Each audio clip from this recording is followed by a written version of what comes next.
देखिए समझ लीजिए, मैग्नेटिक इलेक्ट्रोमैग्नेटिक इंडक्शन में सबसे पहले हम स्टार्ट करते हैं मैग्नेटिक फ्लक्स। तो देखिए मैग्नेटिक फ्लक्स क्या होता है, जो सरफेस एरिया होता है, यानी कोई सरफेस है उससे जो मैग्नेटिक फील्ड लाइन उसके परपेंडिकुलर पास होती हैं, यानी जो total number of field line passing through perpendicular to the surface is called magnetic flux. समझिएगा, जैसे ये सरफेस है तो इस सरफेस के जो फील्ड लाइन इसके परपेंडिकुलर पास करेंगी यूँ, यानी सरफेस के परपेंडिकुलर जितनी फील्ड लाइन पास करती हैं तो वो नंबर ऑफ फील्ड लाइन जो होता है उसको क्या बोलते हैं, मैग्नेटिक फ्लक्स। अब देखिए इसका जो फार्मूला होता है फाई से डिनोट करते हैं, फाई इज इक्वल टू ये vector B dot vector A होता है, phi is equal to vector B dot A, और इसका डॉट प्रोडक्ट करेंगे तो ये बी ए कॉस थीटा हो जाएगा, और ये जो थीटा एंगल होता है ये एरिया वेक्टर यानी इस सरफेस के परपेंडिकुलर जो एरिया वेक्टर होगा उससे एंगल लेंगे। सरफेस का एरिया वेक्टर किधर होता है, सरफेस के परपेंडिकुलर, तो ये थीटा इस प्लेन से एंगल नहीं लेते, प्लेन के परपेंडिकुलर से लेते हैं। तो मैग्नेटिक फील्ड और एरिया वेक्टर से एंगल होता है थीटा। ओके, इसकी जो एसआई यूनिट होती है, एसआई यूनिट ये वेबर होती है। देखिए इस सरफेस से जितनी फील्ड लाइन पास हो रही है, इलेक्ट्रिक फील्ड बताए थे, इलेक्ट्रिक फ्लक्स बताए थे, जिस सरफेस से सरफेस के परपेंडिकुलर जितनी फील्ड लाइन इंटर करती हैं यानी पास करती हैं, तो total number of field line ही तो इलेक्ट्रिक फ्लक्स होता है। तो यहाँ पर भी जो total number of field line जो इस सरफेस के परपेंडिकुलर पास करेंगे, तो total number of field line को हम बोलते हैं मैग्नेटिक फ्लक्स। ठीक, वहाँ पर इलेक्ट्रिक फील्ड लाइन पास हो रही थी, यहाँ पर मैग्नेटिक फील्ड लाइन्स। ठीक है, अब देखिए इसमें तीन कंडीशन हम इसकी तीनों अलग अलग बता देते हैं। देखिए ये मैग्नेटिक फील्ड लाइन्स हैं। देखिए यहाँ पर ये फर्स्ट केस, यहाँ पर देखिए जो एरिया वेक्टर और मैग्नेटिक फील्ड दोनों सेम डायरेक्शन में है, तो यहाँ पर थीटा की वैल्यू जो होगी वो 0 डिग्री होगी, और जब 0 डिग्री होगी तो जो फाई जो इक्वल टू होता है बी ए, और ये हो जाएगा cos 0, और cos 0 की वैल्यू 1, यानी ये फाई की वैल्यू मैक्सिमम आ जाएगी बी ए। हाँ, सेकेंड यहाँ पर थीटा की वैल्यू 180 डिग्री है, तो यहाँ पर फाई की वैल्यू होगी ये बी ए cos 180, और cos 180 की वैल्यू होती है -1, तो ये माइनस बी ए हो जाएगा। और यहाँ पर थर्ड केस में थीटा की वैल्यू 90 डिग्री है, तो ये फाई की वैल्यू होगी बी ए cos 90, और cos 90 की वैल्यू होती है 0। तो यहाँ पर फ्लक्स बी ए होगा प्लस पॉजिटिव, यहाँ पर नेगेटिव, और जब थीटा 90 डिग्री होगा तो फ्लक्स 0 हो जाएगा। ये दोनों मैग्नेटिक फील्ड और मैग्नेटिक फील्ड है ये। हाँ, और मतलब कौन से दोनों पैरेलल जाए तब ये। हाँ, तो एरिया वेक्टर है ना, ये मैग्नेटिक फील्ड एरिया वेक्टर से एंगल लेते हैं, नहीं सरफेस के, यहाँ पर ये सरफेस के परपेंडिकुलरली पास कर रही है, तो ये एरिया वेक्टर मैग्नेटिक फील्ड की डायरेक्शन में हो गया, क्योंकि एरिया वेक्टर प्लेन के परपेंडिकुलर होता है। तो ये थीटा 0 डिग्री हो गया, जब थीटा 0 डिग्री हो गया तो cos 0 की वैल्यू +1 होती है। यहाँ पर ये एरिया वेक्टर मैग्नेटिक फील्ड के अपोजिट हो गया, थीटा की वैल्यू 180 डिग्री एरिया वेक्टर क्यों चला गया उधर होता है। हम देखिए डिपेंड करता है, फील्ड लाइन इधर से आ रही है, अब जो ऑब्जर्वर है फ्लक्स देखेगा वो इधर प्रेजेंट है, तो उसके लिए एरिया वेक्टर इधर होगा। ठीक है, तो फ्लक्स ये आ गया। अब हम इधर से देख रहे थे उसी प्लेन के लिए। हाँ, ऑब्जर्वेशन पे होता है ये एरिया वेक्टर। देखिए सेकेंड बताना है, सेकेंड नहीं थर्ड।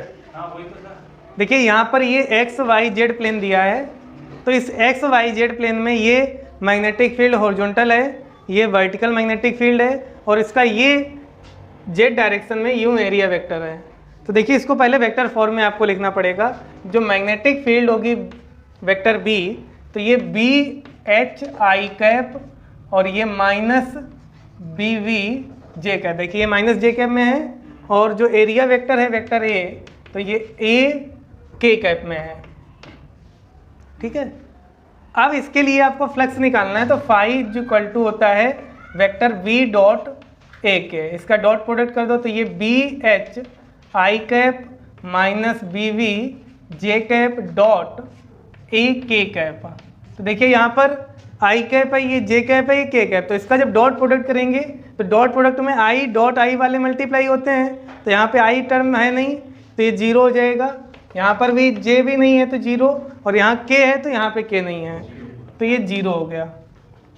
तो ये फ्लक्स जो फर्स्ट डायग्राम के लिए आएगा वो कितना हो जाएगा, जीरो। यानी फर्स्ट ग्राफ से जो फ्लक्स मतलब फर्स्ट डायग्राम से जो फ्लक्स पास होगा वो जीरो, क्योंकि यहाँ पर मैग्नेटिक फील्ड जो है वो एरिया वेक्टर के मतलब प्लेन के पैरेलल है, परपेंडिकुलर होनी चाहिए थी। देखिए अब इसके लिए सेकेंड डायग्राम दिया है ये, तो ये मैग्नेटिक फील्ड दी गई है तो वेक्टर बी तो सेम रहेगा। अब यहाँ पे एरिया वेक्टर जो है ये प्लेन इस तरह से वाई जेड प्लेन में है, तो इसका एरिया वेक्टर है, इसका जो एरिया वेक्टर होगा ये आई कैप में हो जाएगा, इधर एरिया वेक्टर आएगा। अब इसका जब डॉट प्रोडक्ट करेंगे तो देखिए ये आई कैप और आई कैप ये हो जाएगा इस बार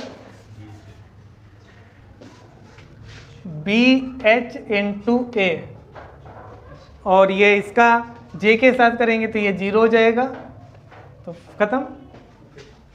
ठीक, तो इससे जो फ्लक्स पास होगा ये बी एच इंटू ए होगा सेकेंड डायग्राम से।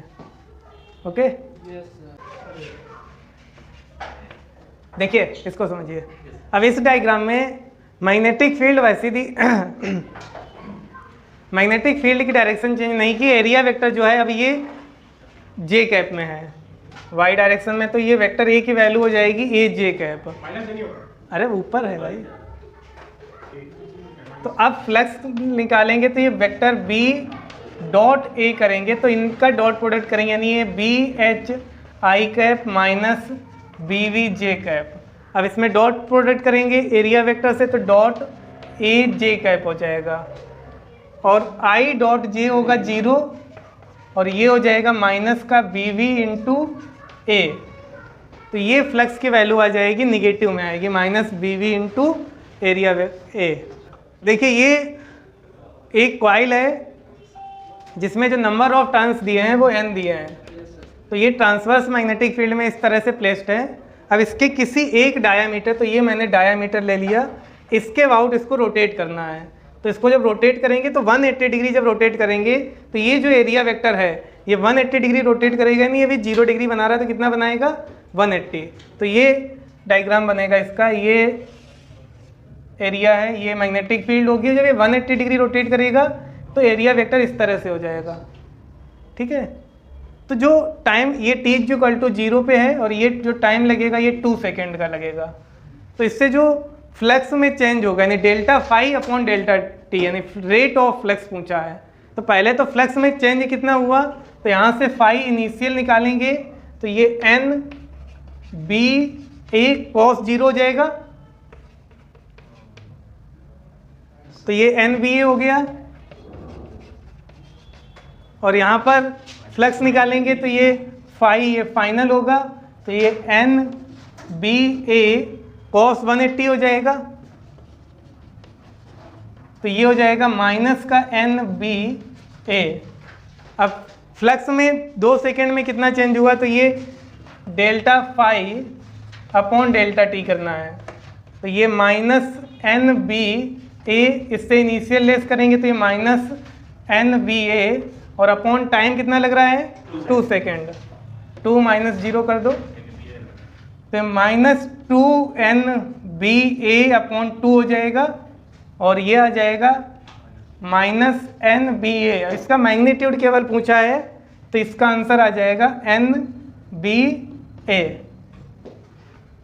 यहाँ पर एक क्यूब दिया गया है, तो क्यूब ये इस तरह से प्लेस्ड है, तो इसमें मैग्नेटिक फील्ड इस तरह से ये पास हो रही है, इसमें ये A B C D E F G H ये मैंने पॉइंट ले लिए हैं। तो देखिए जो इसमें फ्लक्स पास होगा तो ये जो सरफेस है ये वाली, उल्टा पॉइंटिंग कर दिया ना, कोई बात नहीं है, ए डी एच ई, ठीक है, उससे कोई फर्क नहीं पड़ता है, ए डी एच ई, इससे जो फ्लक्स पास होगा तो इसका एरिया कितना होगा ए स्क्वायर, तो यहाँ से जो फ्लक्स देखिए इसका एरिया वेक्टर हम देखेंगे तो इसका एरिया वेक्टर इस डायरेक्शन में आएगा, तो यहाँ से जो फ्लक्स आएगा फाई की value vector v dot A, और मैग्नेटिक फील्ड आई कैप में है और इसका एरिया वेक्टर माइनस आई कैप में है तो ये हो जाएगा b इंटू ए स्क्वायर और ये माइनस आ जाएगा क्योंकि एंगल जो है वो 180 डिग्री बन रहा है।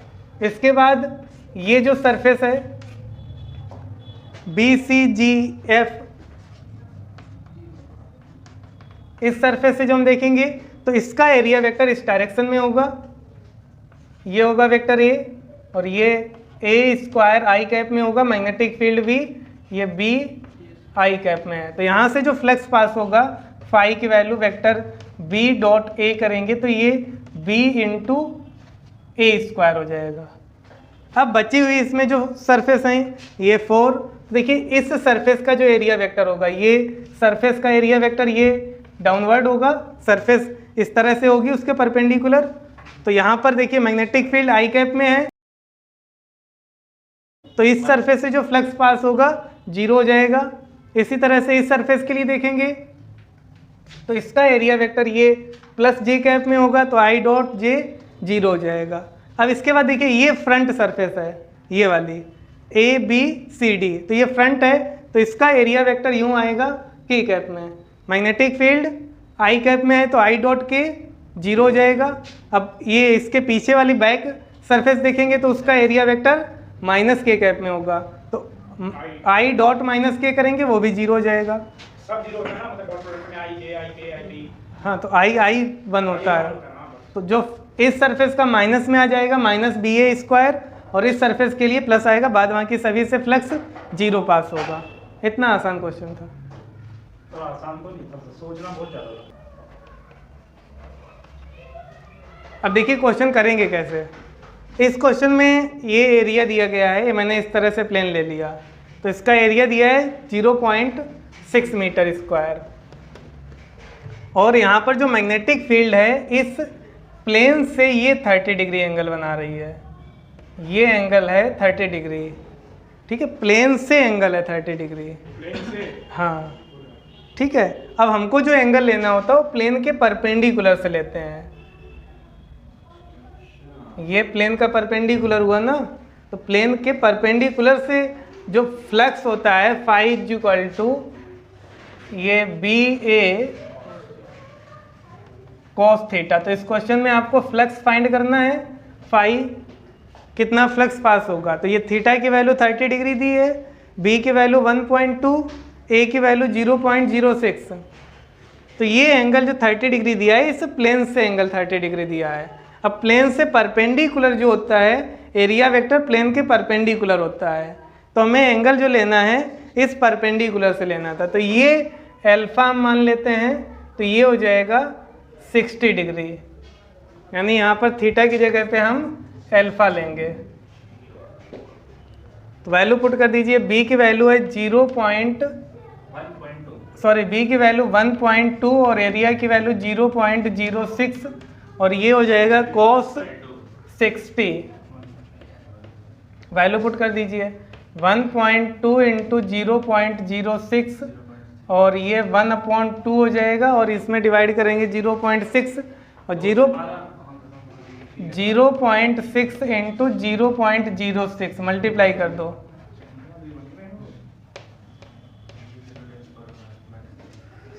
तो 0.036 हो जाएगा। 6 इंटू 6 36 होता है, 1 2 3 पॉइंट ये रहेंगे। तो ये 3, अगर इसको और सॉल्व करना चाहें तो फिलहाल आप लोग कर सकते हैं, लेकिन हम नहीं करना चाहते हैं तो हम यहीं पे डब्ल्यू भी लिख देंगे।